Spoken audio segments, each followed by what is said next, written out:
Meus irmãos, por que a necessidade de uma reflexão?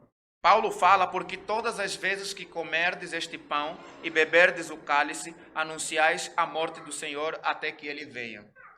Vocês entenderam o que eu estou querendo dizer?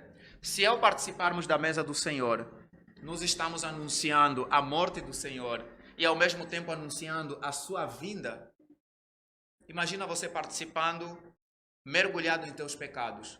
Você estaria anunciando a morte do Senhor e a volta do Senhor? Ou você estaria bebendo e comendo o pão para a sua própria desgraça espiritual? Esse é o chamamento das Escrituras para nós.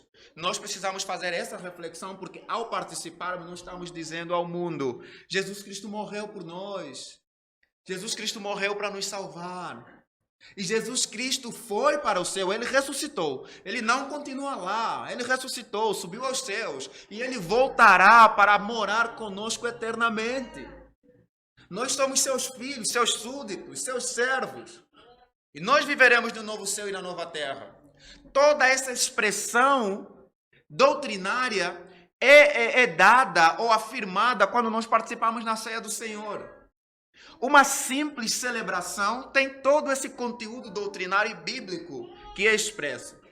Portanto, quando nós comemos o pão e bebemos o cálice, é um ato afirmativo da continuação da história cristã.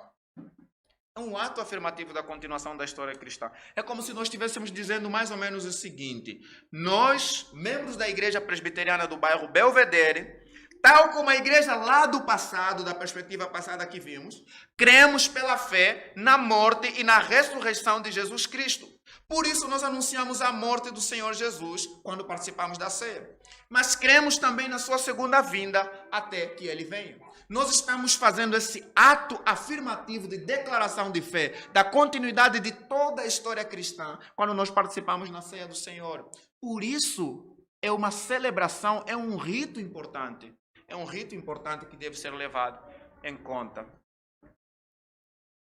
E aí então que Paulo fala: por isso aquele que comer, como eu falei, o pão ou beber o cálice do Senhor indignamente será réu do corpo e do sangue do Senhor. Como se você estivesse falando, quando você participa e quando você vive uma vida miseravelmente pecadora, você participa da mesa como se você estivesse negando toda a história do cristianismo.